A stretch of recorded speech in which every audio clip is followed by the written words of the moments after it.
They are idiots. Idiots who don't want to participate in the affairs of their nation. They think things will just work in and of themselves.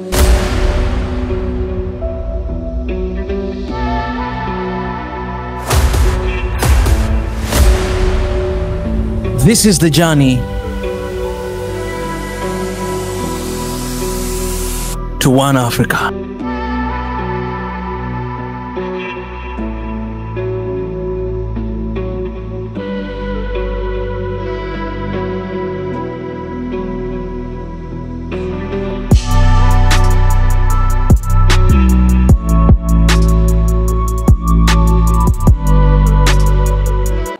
Throughout the ages, societies have changed because of the enthusiasm and the agitation of young people.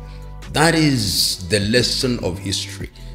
And if you ignore that, any society that ignores that truism is a society that is in danger, because young people are indeed the engine of every society. It is young people who have the energy and the vigor. It is young people who are the defenders of their societies. It is young people who provide the energy that is the driving force of the industries or even agriculture of the society. And if young people are made hopeless, then they become dangerous, because in their hopelessness, they want change.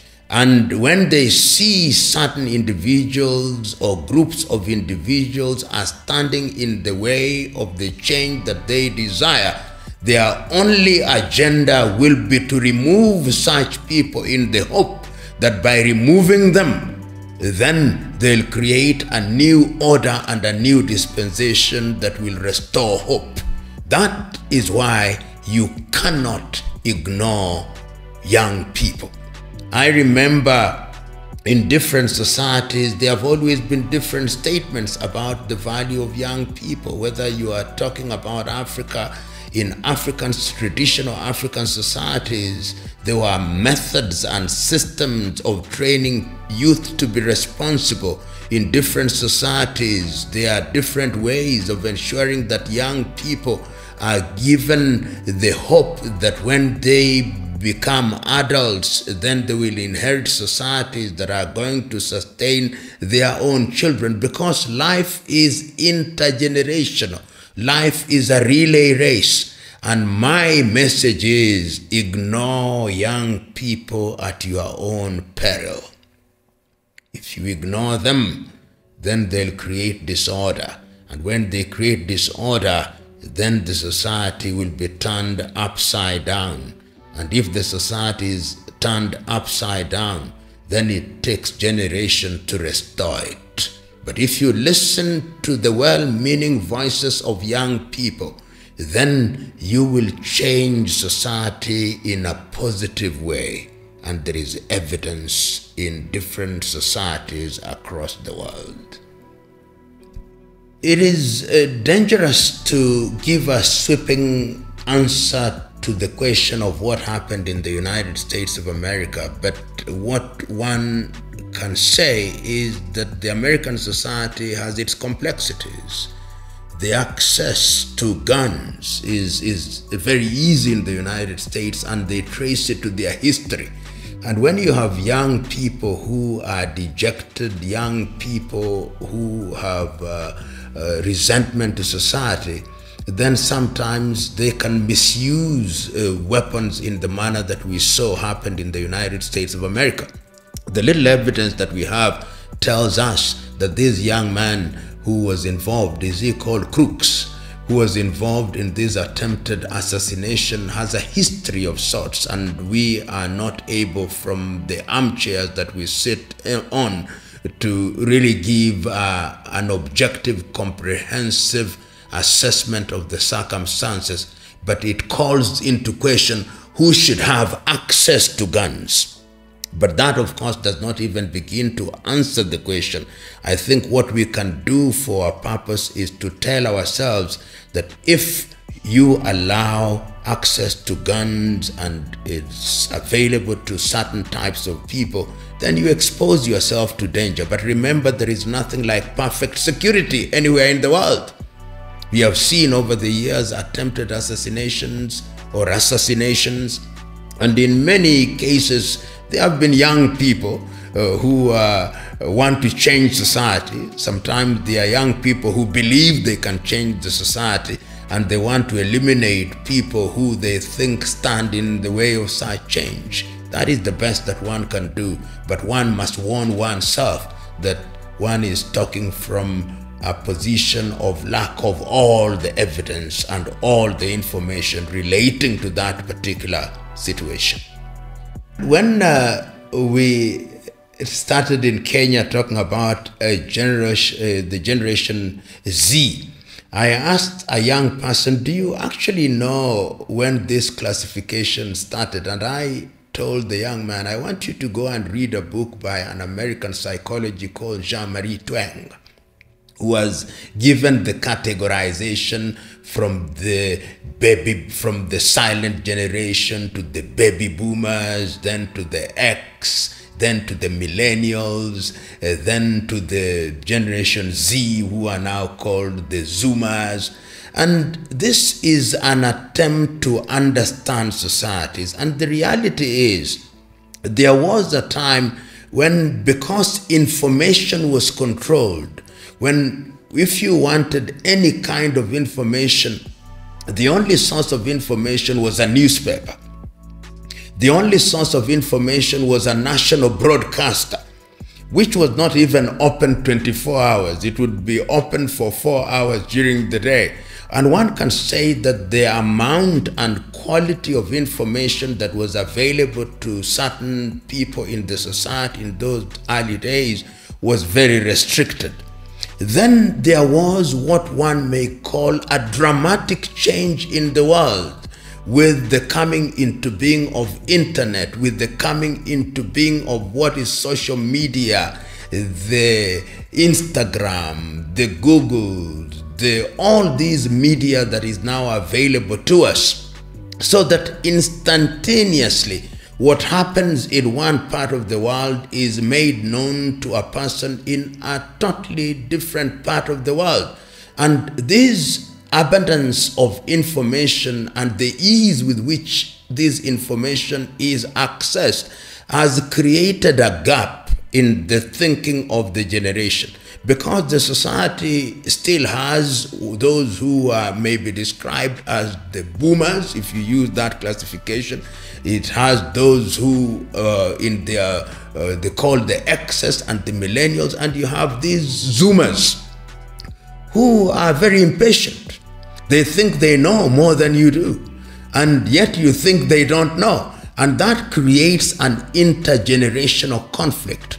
But it's also important to know that even as we talk about the Zoomers in any country, we must also remind ourselves that in quite a number of countries, there are young people in the same age bracket who do not have access to that kind of information. So the society finds itself in an environment of contradiction. And when a society finds itself in an environment where there is contradiction, if there are no forums for mediation, then it generates conflicts. And this is what we begin to see as manifesting itself through protest.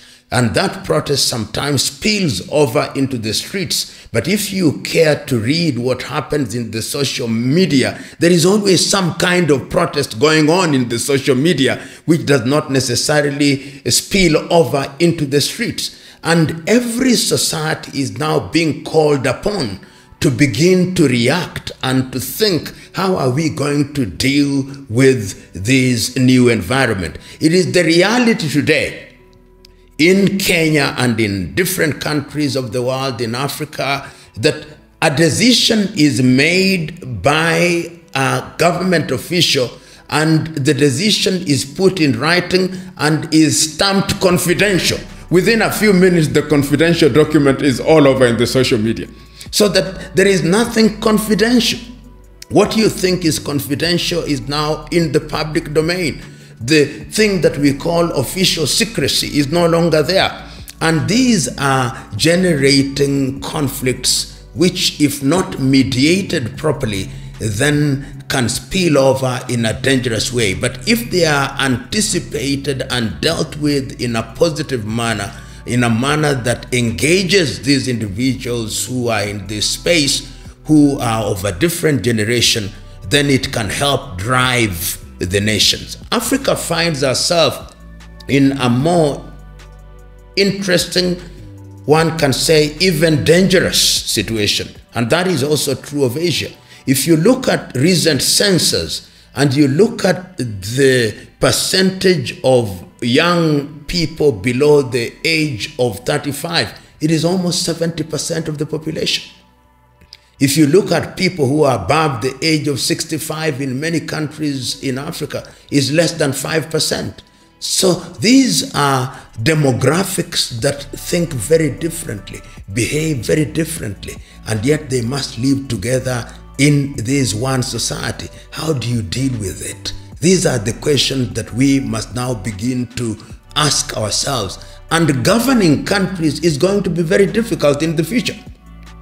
What we see now is something that the world has never seen before, where everybody is a journalist, where everybody can Google or contact Professor Google, and Professor Google will tell you everything that you want to know. This is the environment in which we find ourselves as countries, as societies, and the question is, are we prepared? And if you are not prepared, the answer is you had better be prepared. And the other question is, can you be prepared enough, even if you want to prepare? Because the dynamics are changing by the day. So it is not going to be easy. It is not going to be for the faint-hearted. It's going to require intellectual agility so that you deal with this new scenario, because it will only going to grow more complex as days go by. I've never been one who simply says, because you are young, therefore you must lead. I think that is not the way to look at it, because youth in and of itself is not the answer. It is ideas. But yet it is also true that societies must have a system where older people give room for younger people to serve. And what has been emerging in the areas that you've talked about in the Sahelian region, you are talking about countries such as Burkina Faso, Niger, Guinea, and even Chad to a certain extent, is that the ballot has disappointed the people. The ballot, it appears, has been rigged so that those who are in charge of the ballot have ensured that they are always able to get the result that they desire, and these results are always producing the same type of people, and this same type of people keep on doing things in the same way, and as long as they continue doing things in the same way, the quality of people's lives is never changing in the manner that is desirable. The societies become poorer and poorer. And the young men who emerge from the military are therefore saying, or are saying, that we are tired. We cannot continue to be governed in this way. And for that reason, we are intervening. We are intervening to disrupt this method, because we know that if we don't eliminate these individuals now, it will always be musical chairs. It will always be the same faces saying different things and taking charge of our affairs and misleading us. And the Sahelians are saying, the game is over. We are going to do things differently, and we are going to redefine who we relate with and how we relate with those people. And we are going to change the society so that our ideas are given the opportunity to blossom. The jury is still out as to whether that experiment is going to work. But the rhetoric as it is now is right. When I listen to Traore in Burkina Faso saying the right things, doing the right things, when I listen to the president of Niger, I hear him doing the right things, saying the right thing. When I listen to the military leader in Gabon, I hear him saying the right thing, the same things in Guinea. But the question is, can this be sustained, and sustained in a manner that is going to guarantee that the voice of the voiceless is going to be heard in a sustained manner? Remember that youth is not a permanent stage or a permanent state. Those who are young today will also grow old. So it is the culture of ensuring that there is a movement of ideas from generation to generation that is going to be the true guarantor of sustained change in the society. I think, particularly in Africa, the reason why older people in political power continue to behave the way they do is because power in Africa gives you access to everything. It gives you access to wealth, which you don't have to work for. It gives you access to power, which makes you a demigod. It makes you think that you are larger than life, almost as large as death. It makes you do everything and anything you want, and you begin to forget your past. You begin to forget that you are once young. You begin to forget that you need energy in order to serve. You begin to forget that you are in a position of trust. You begin to forget that you are a servant, and you begin to think that you are indeed the owner of the countries that you are supposed to serve. And you then begin to look at those who are calling for change as your enemies. And because those who are calling for change happen to be young, you then think that the young people are your enemies. And you then begin to think that they are ignorant. You then begin to think that they do not know what they want, and that you are the person who has the monopoly of knowledge and wisdom, and that you can give portions of it as you deem fit. You live in a world of your own, a world of make-believe, a world where you are all-knowing and everybody is a fool. You live in a fool's paradise. That is what happens to those old people, particularly when they have power and money, and they forget themselves. They suffer from what I call selective amnesia. It is a result of a selfish mind. It's a result of megalomania. It's a result of people whose minds are dominated by narcissism. They are narcissistic. They believe that they are the alpha and omega. They believe that they are it. And it is a product of greed. It is a human problem. It is a human problem, but it varies in its extent and depth from society to society. If you look at every society and you look at their history, you will always find that there were people who believed. Is it King Louis the 13th in France, or Louis the 15th, when he was asked, what is the state? He said, l'état c'est moi. I am the state. And you will look at throughout history, throughout the world, whether it's in Europe or Asia or anywhere in the world, leaders who believed that they were demigods, and that is why wars have been fought. That is why monarchs have been killed throughout the ages. That is why those in positions of leadership have been killed. So the problem is a human problem, and it's only humans who can solve it, and humans being solve it by being aware and by being clear of what they want and making demands of what they want. Because those in positions of leadership also have the sense of self-preservation.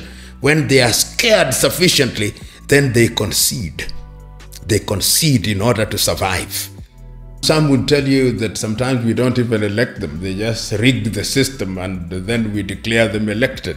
But there is also something that happens, particularly in many African countries, is that when we are called upon to vote, we vote for the wrong reasons. In multi-ethnic African countries, people vote individuals because they are from their ethnic group, or they vote people because they have been bribed. When you vote people for the wrong reasons, then you end up with the wrong people. And when you vote people because of their ability to deliver, then you have men and women who can deliver. So it is important that people are also educated about the vote. Why are you voting? Why are you voting an individual A and not an individual B? Why are you voting somebody who is known to make promises that he or she can deliver simply because they come from your tribe? And as I said a little earlier, in Greek history, and there was this categorization which is important to repeat again, they are idiots. Idiots who don't want to participate in the affairs of their nation. They think things will just work in and of themselves. Then they are tribalists. And these tribalists, they think that they are only safe with people who are from their tribe. And tribe can mean people from the same culture, same language, or same culture. Then they are citizens. These are individuals who are responsible and know that when you want to be served, you must give those who have the desire and the intellectual capacity to serve you.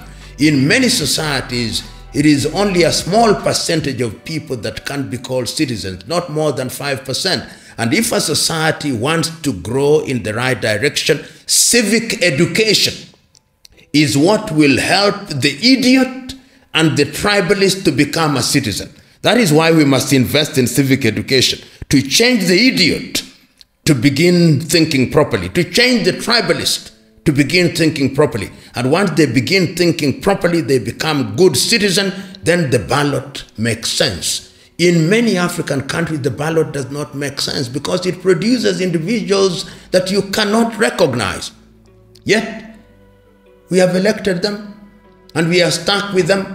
And once we are stuck with them, they do the wrong things and we suffer the consequences. And then we start complaining again the day after the election. And then when an election comes again, then we elect them because we are idiots and tribalists. Then another election comes and then we elect them and we complain again. Then in many African countries now we begin to pray and fast, waiting for God to come and salvage ourselves from ourselves. Identity, you can never deny identity.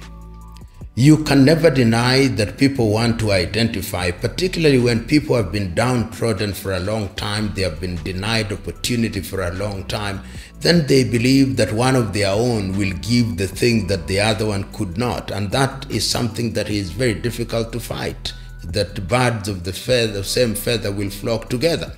But there comes a time that you begin to realize that the mere fact that somebody is of your same ethnic group or from the same language is not necessarily the answer. So the reason why you see that kind of reaction is because it is a byproduct, or indeed a product, of long periods of denial and exclusion. But once exclusion becomes something that is not the norm, then people will look at character much more than skin color or ethnic extraction. But for the moment in the United States that you've talked about, the thing that are playing out is there's never been an American woman who has been a president, so people are saying, we simply want to create history. There are some who are saying, yes, a black woman, or some are saying, but she's Asian, some are saying, but she's Jamaican. So those are things that are going to play out. And they play out not only in the United States of America, we saw it playing out even in the United Kingdom when their Prime Minister Rishi Sunak became the Prime Minister and is of Indian extraction. And we have seen that even in different parts of Africa. I remember at one time in Zambia when the vice president was white, people said the same thing. So it is not something that is unique to any society. It happens in places where there are minorities and in places where people feel excluded.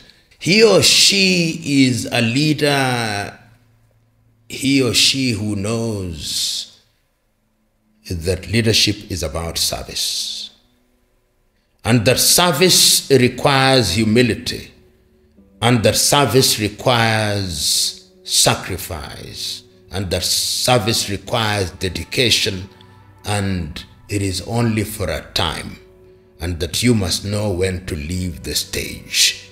That is the kind of leader or the kind of leaders that we need. Those who think that leadership is about manipulating processes and manipulating people and occupying positions for personal benefit, those are not leaders, those are misleaders. Those who think that they are demigods to tell people what to do and to guide people what to do and to treat people as if they are objects who don't think, those are misleaders who do not deserve any respect and do not deserve to be given the opportunity to serve. Unfortunately, we have no shortage of them in this part of the world, to me in Africa.